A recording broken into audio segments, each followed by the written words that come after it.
प्रधानमंत्री नरेंद्र मोदी एक बार नहीं बल्कि कई बार अपना ये संकल्प दोहरा चुके हैं कि भारत को 2024 तक 5 ट्रिलियन इकोनॉमी यानी 5 अरब की अर्थव्यवस्था बनाना है।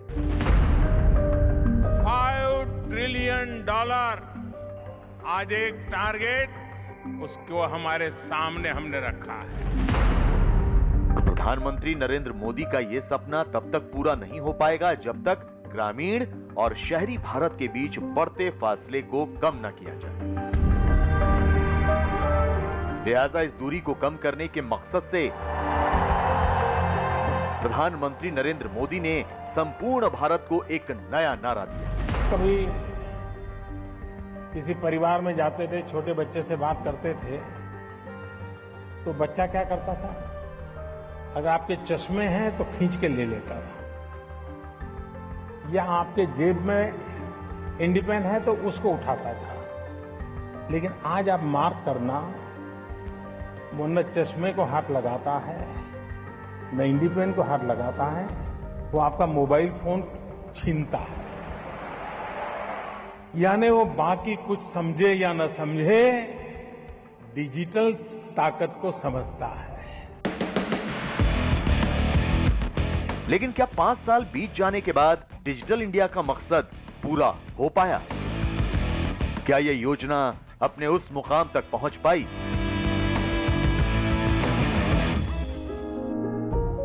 सच तो यह है कि आज भी भारत की आबादी का 68% हिस्सा गांवों में ही रहता है, यानी करीब 84 करोड़ लोग आज भी ग्रामीण भारत में रहते हैं। और सरकार की तमाम कोशिशों के बावजूद भारत की इस आबादी के एक बड़े हिस्से तक उसकी कई योजनाओं का लाभ नहीं पहुंच पाता।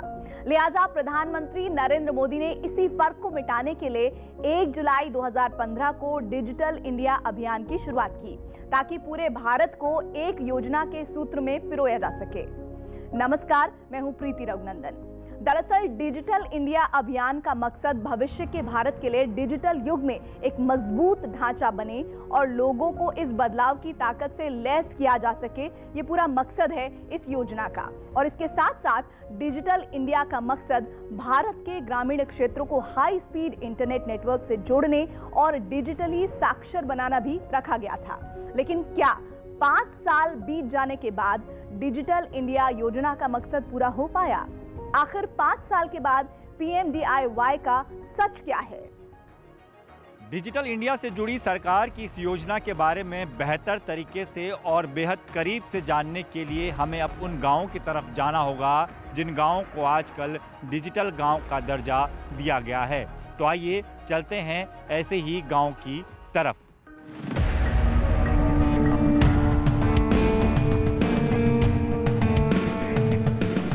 वो कहते हैं कि न जाने ये कैसा जादू सा हो गया, मेरा गांव आज तेरे शहर जैसा हो गया। यहाँ पर जब हम जादू की बात कर रहे हैं तो वो जादू है डिजिटल इंडिया का, जिसने हर गांव की शक्ल शहर जैसी बना दी है। हमारी तलाश हमें उत्तर प्रदेश के गौतम बुद्ध नगर के धनौरी कला गांव तक ले आई। धनौरी कला गांव पहुंचते ही हमारी नजर पड़ी एक बोर्ड पर, जिस पर लिखा था डिजिटल ग्राम। लिहाजा हमने रुख किया गांव में डिजिटल इंडिया अभियान के तहत बने CSC यानी कॉमन सर्विस सेंटर की। हमें पता चला कि इस सेंटर की बदौलत गांव के लोग अपने बैंक के भुगतान के साथ साथ pension, ration card, railway reservation, नौकरी के लिए ऑनलाइन फॉर्म भरने जैसी कई सुविधाएं पा सकते हैं। इस सेंटर पर हमारी मुलाकात गांव के एक रिटायर्ड टीचर सुखपाल से हुई। 6 किलोमीटर बैंक पड़ता है, हमें घर पर ये सेवा उपलब्ध है। वहाँ हमें लाइन में खड़ा होना पड़ता है, यहाँ हमें बैठ करके पैसे मिल जाते हैं। एंट्री की परेशानी थी वो भी हमारी सॉल्व हो गई है, उसके लिए भी हमें कहीं परेशान होना नहीं पड़ता। इसके अलावा हमें कोई राशन कार्ड में कोई दिक्कत है, यहाँ हमें ये सारी सेवाएं प्रोवाइड कर रहे हैं। हम बड़े संतुष्ट हैं इस चीज से। कॉमन सर्विस सेंटर में सुखपाल से मिलने के बाद हमारी मंजिल थी गांव में प्रधानमंत्री ग्रामीण डिजिटल साक्षरता अभियान के तहत खुला एक सेंटर। सेंटर पर पहुंचने के बाद हमारी टीम ने देखा कि गांव के बच्चे कंप्यूटर की बेसिक क्लास में पढ़ाई कर रहे थे। सेंटर में कंप्यूटर सीख रहे कुछ बच्चों से जब हमारी टीम ने बात की तो पता चला कि प्रधानमंत्री ग्रामीण डिजिटल साक्षरता अभियान की बदौलत आज वो गांव में ही बिना एक पैसा खर्च किए हुए कंप्यूटर सीख पा रहे हैं। जो आप सीख रहे हो कंप्यूटर, कैसे सीख पा रहे हो? यहाँ पे प्रधानमंत्री की एक योजना चलाई गई है जिससे हम फ्री में कंप्यूटर सीख सकते हैं और मैंने बहुत कुछ सीख लिया है। पहले हमें वहाँ शहर जाना पड़ता था सीखने और वहाँ बहुत पैसे लगते थे, तो इसलिए यहाँ पे फ्री में सिखाया जाता है। तो यहाँ पे मैंने बहुत कुछ सीख लिया, अब मैं और आगे कुछ अच्छा सीखूँगी। हमारा पहले बहुत मन था कंप्यूटर, पहले फिल्मों में देखते थे तो उसमें बच्चे चलाते थे, हम सोचते थे पता नहीं कि ये कैसे चलता होगा, हमें पता नहीं था। तो हम ऐसे ही शहर में रहती थी ये स्कीम ज़्यादातर, इससे हम बहुत ही खुश हैं कि ये स्कीम गांव-गांव में चली और इससे हमारे कंप्यूटर सीखने की जो इच्छा थी वो पूरी हुई। किस तरीके से, मतलब यहाँ के लोग क्या, कितना आसान था उनके लिए सीख पाना? सर इनके लिए बहुत आसान है। मैं जाता था तो बहुत टाइम लगता था, मेरे पास यानी कि इधर साधन नहीं था जाने के लिए, मैं भी साइकिल से ही जाता था। आप कहाँ जाते थे? सर मैं ग्रेटर नोएडा जाता था। अच्छा, यहाँ से ग्रेटर नोएडा जाते थे? जी सर। कितना किलोमीटर दूर पड़ता? सर यहाँ से पड़ता है 23 से 24 किलोमीटर। अच्छा, इतनी दूर जाते थे? जी सर। अच्छा, सीखने के लिए। अच्छा, अब क्या है कि इनको इस बात की खुशी है कि जो परेशानी इन्होंने झेली है, क्योंकि साइकिल से जाना पड़ता था, ये बता रहे थे, सड़क का रास्ता भी नहीं था, तो अब वो परेशानी इन युवाओं को नहीं झेलनी पड़ रही, क्योंकि इनके पास कंप्यूटर भी है, इनके पास टीचर भी है। प्रधानमंत्री डिजिटल योजना की पड़ताल करते हुए हमारी टीम गांव के टेलीमेडिसिन सेंटर पहुंची। PMDIY का एक पहलू यह भी है कि अब डिजिटल गांव के लोग वीडियो कॉन्फ्रेंसिंग के जरिए शहरों में बैठे डॉक्टरों से अपना इलाज करवा सकते हैं। गांव के टेलीमेडिसिन सेंटर पर एक महिला वीडियो कॉलिंग के जरिए अपनी परेशानी एक डॉक्टर को बता रही थी और डॉक्टर भी वीडियो कॉलिंग के जरिए ही महिला को दवा दे रही थी। चंचल जी, क्या आप बातचीत करने आई थी? मेरे पेट में बहुत दर्द रहता था, अब मुझे पता चला कि यहाँ वीडियो कॉल हो जाती है, तो मैं यहाँ आई, मैंने डॉक्टर से वीडियो कॉल करी, मैंने उन्हें सारी परेशानी बताई, अब उन्होंने मुझे दवाई दी है। सरकार ने जितना भी अच्छा कार्य किया हमें बहुत अच्छा लगा। पहले हमें शहर जाना पड़ता था हर बीमारी के लिए, लेकिन अब हम यहाँ जाते हैं, हमारी वीडियो कॉल हो जाती है, तो हम अब जनसेवा केंद्र से दवाई ले लेते हैं, हमें फ़ायदा होता है।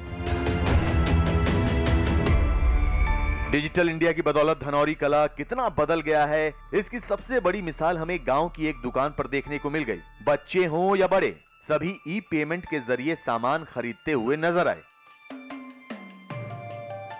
मैंने देखा आपने पेमेंट करी थी, तो आमतौर पर डिजिटल पेमेंट ही कर रहे हैं? जी सर, डिजिटल पेमेंट ही करते हैं। अच्छा। सर जो हमारी पेमेंट है, जो हमें सैलरी मिलती है, वो हमारे अकाउंट में आती है। उसे लेने के लिए हमें पहले कस्बे में जाना पड़ता था, कोई भी सामान परचेज करना हो तो हमें पहले वहाँ से निकाल के लेके आना होता था।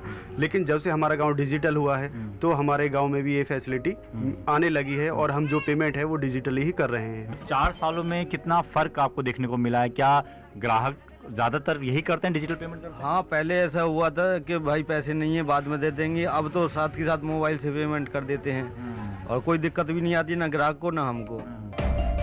अपनी पड़ताल के दौरान गांव में काफी घूमने के बाद हमने फैसला किया कि क्यों ना उस शख्स से भी मुलाकात की जाए जो गांव में CSC यानी कॉमन सर्विस सेंटर चला रहे हैं। जितेंद्र सोलंकी धनौरी कला का कॉमन सर्विस सेंटर चला रहे हैं। वो एक VLE हैं, यानी विलेज लेवल एंटरप्रेन्योर। 14 में ही जैसे सरकार बदली, जो हमारे प्रधानमंत्री जी हैं श्री नरेंद्र मोदी जी, उनके नेतृत्व में सरकार बनी, तो उन्होंने जो कार्य हैं वो सभी डिजिटल करें।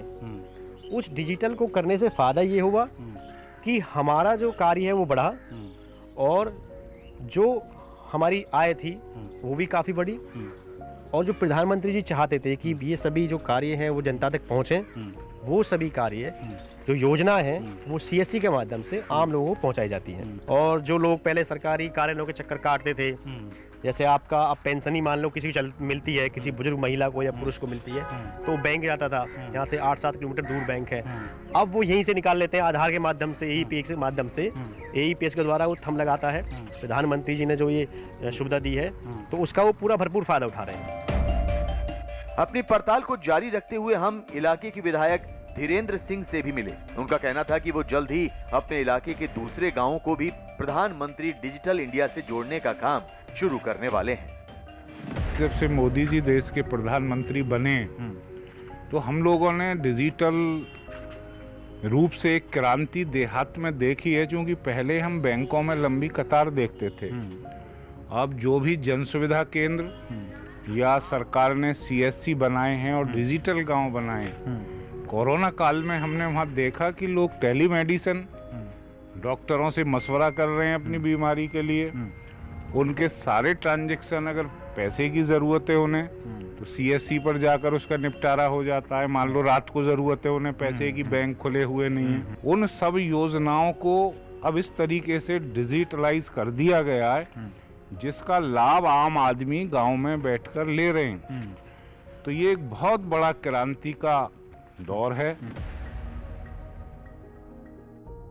डिजिटल इंडिया योजना की शुरुआत इसलिए की गई थी ताकि भविष्य के भारत के लिए डिजिटल युग में एक मजबूत ढांचा बने और लोगों को इससे मिलने वाली सुविधाओं की ताकत से लैस किया जा सके। लिहाजा प्रधानमंत्री नरेंद्र मोदी के नेतृत्व में 1 जुलाई 2015 को PMDIY यानी प्रधानमंत्री डिजिटल योजना की शुरुआत की गई। इस योजना का मकसद देश में एक मजबूत डिजिटल आधारभूत ढांचे का निर्माण करना है और इस योजना का दूसरा सबसे बड़ा मकसद है ग्रामीण भारत को हाई स्पीड इंटरनेट नेटवर्क से जोड़ना। इसके अलावा सरकारी योजनाओं को इलेक्ट्रॉनिक तरीके से लोगों तक पहुंचाना। इतना ही नहीं, सरकार PMDIY के जरिए ग्रामीण भारत को डिजिटली साक्षर बनाना चाहती है। PMDIY से सरकार के 56 मंत्रालय जुड़े हैं। PMDIY के तहत मई 2020 तक सरकार 3,858 ई सेवाएं शुरू कर चुकी है। पूरे भारत में ई गवर्नेंस भी इस योजना का एक महत्वपूर्ण हिस्सा है।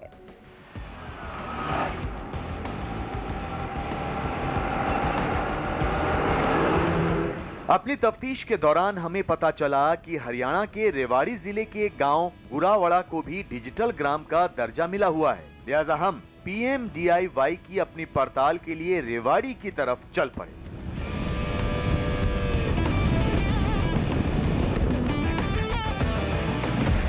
उत्तर प्रदेश के गौतम बुद्ध नगर के बाद अब हम पहुंचे हैं हरियाणा के रेवाड़ी में। रेवाड़ी का ये जो गांव है इसका नाम है गुरावड़ा। इस गांव में हम इसलिए आए हैं कि यहाँ हमें भी पता चला है कि यहाँ पर भी एक कॉमन सर्विस सेंटर खोला गया है। इस गांव को भी डिजिटल गांव बोला जाता है, लेकिन इस गांव की सबसे खासियत ये है कि इस गांव में लड़कियां बढ़ चढ़कर यहाँ कंप्यूटर, BPO, सैनिटरी नैपकिन बनाने जैसी चीज़ें सीख रही हैं।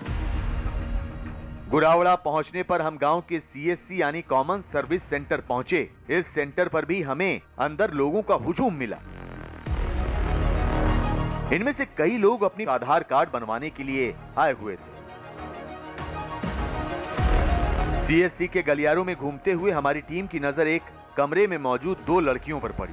पूछने पर पता चला कि डिजिटल इंडिया योजना के तहत गांव के युवाओं को कुछ कोर्स भी कराए जाते हैं और उसी में से एक कोर्स करने के बाद कमरे में मौजूद दोनों लड़कियां सैनिटरी नैपकिन बनाने का काम कर रही हैं।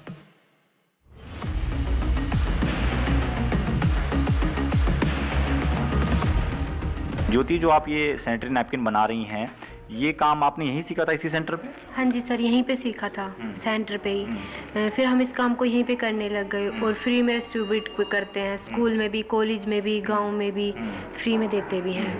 तो आप अब अर्निंग भी कर रही हैं, मतलब इसको बनाते हैं? यहाँ से अर्निंग भी कर रहे हैं और यहाँ पे सर कंप्यूटर भी सीखा है। आपने भी कंप्यूटर सीखा है यहाँ? हाँ सर। अच्छा, तो आप लोगों ने जैसे कंप्यूटर अब सीखा, आप बता रही हैं आपने ये भी सीख लिया। अगर ये योजना नहीं होती, मैं आपसे जानना चाहूँगा, तो क्या आप जा पाती, ये सीख पाती, आपको लगता है? नहीं सर, नहीं। आप क्या बोलना चाहिए? सर मैं मोदी जी को धन्यवाद बोलना चाहूँगी इसके लिए कि मोदी जी ने ये स्कीम चलाई। गुरावड़ा सेंटर के एक और कमरे में हमारी मुलाकात वंदना से हुई। वंदना LED बल्ब बना रही थी। वंदना ने LED बल्ब बनाने का काम इसी सेंटर पर सीखा है और अब वो रोजाना 60 से 70 बल्ब तैयार कर लेती हैं। तो वंदना से जान लेते हैं कि इन्होंने ये काम सीखा, क्या इनका इंटरेस्ट था कि नहीं था? आपका इंटरेस्ट था इस सीखने में? हाँ, मेरा इंटरेस्ट था इस चीज़ में। अच्छा, तो आपने कब सीखा, कितना टाइम हो गया तो सीखे हुए? काफ़ी टाइम हो गया है। तो अब इसको लेकर कुछ कमाई भी हो रही है आपकी? हाँ। अच्छा। मैं यहाँ से मुझे सैलरी भी मिलती है बल्ब बनाने की। अच्छा। और मैं पढ़ाई भी कर रही हूँ। आगे बढ़ने पर हमें सेंटर से चलने वाले रूरल बीपीओ में काम करने वाली लड़कियों से बात करने का मौका मिला। दरअसल इस रूरल बीपीओ की बदौलत आसपास के गांव वालों को गुरावड़ा सेंटर में चलाए जा रहे कोर्स के बारे में कॉलिंग के जरिए जानकारी देने का काम किया जाता है। ज्योति, ये आपने कब सीखा ये काम, कैसे सीखा, कैसे पता चला? सर, जब हमारे यहाँ कॉमन सर्विस सेंटर स्टार्ट हुआ था तब मैं यहाँ स्टार्टिंग में कंप्यूटर सीखने के लिए आई थी। देन मैम ने मेरे को बताया कि यहाँ और भी अदर सर्विस दी जाती हैं। बहुत अच्छा लग रहा है कि मैं यहाँ को अपना बीपीओ का काम भी कर रही हूँ और अपने 2-3 चीज़ें और भी साथ में सीख रही हूँ। मैं प्रधानमंत्री जी का सबसे ज़्यादा धन्यवाद करती हूँ कि उन्होंने ये हमारे गांव के बारे में ये सोचा और यहाँ तक डिजिटल प्लेटफॉर्म लेकर आए। वो कोई पैसा लगा था काम सीखने में? ना सर, पैसा नहीं लगेगा। अच्छा, और अगर ये नहीं होती योजना और इस तरीके का सेंटर नहीं होता तो फिर क्या आपको घर वाले ये सिखा पाते, आप सीख पाती? ना सर, हम सीख पाते, घर वाले क्या पता दूर भेजते या नहीं भेजते।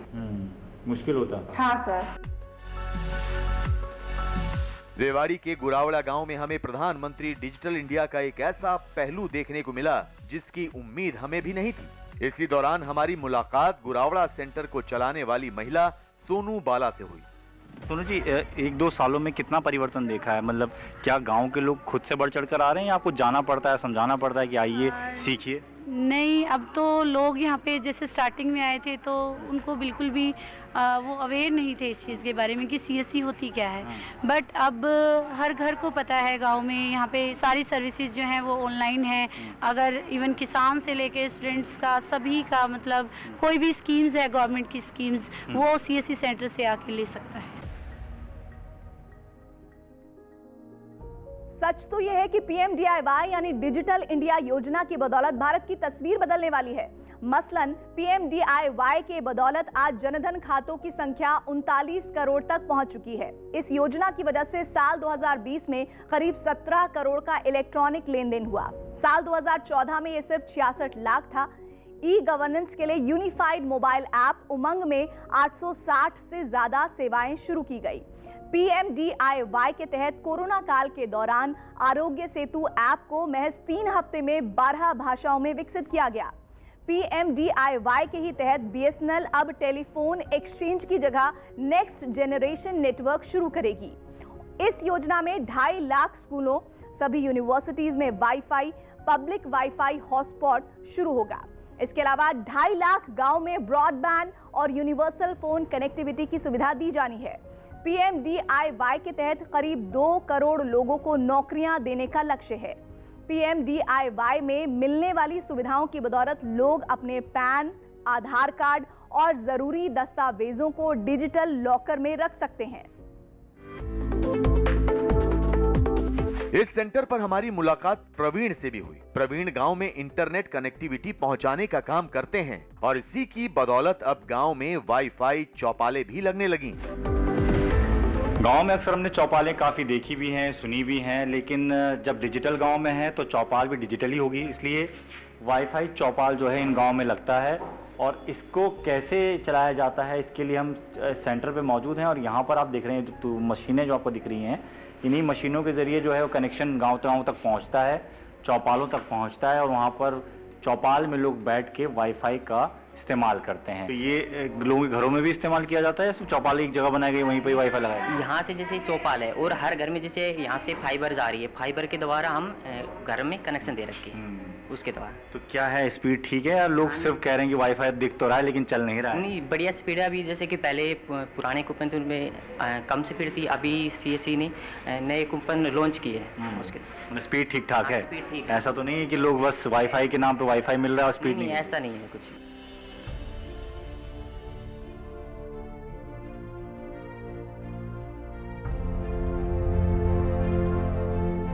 प्रवीण से मुलाकात करने के बाद हम गांव में लगने वाली वाईफाई चौपाल देखने के लिए निकले। इस चौपाल में हमने देखा कि कई बुजुर्गों को मोबाइल में देश दुनिया की खबर पढ़कर सुनाया जा रहा था। कृषि कानून पर हंगामे के बीच खेती किसान के लिए ऐलान। आपके लिए इस बार के बाजार में क्या सस्ता हुआ और क्या महंगा? तो कोई मोबाइल पर मोदी जी का बजट पर भाषण सुन रहा था।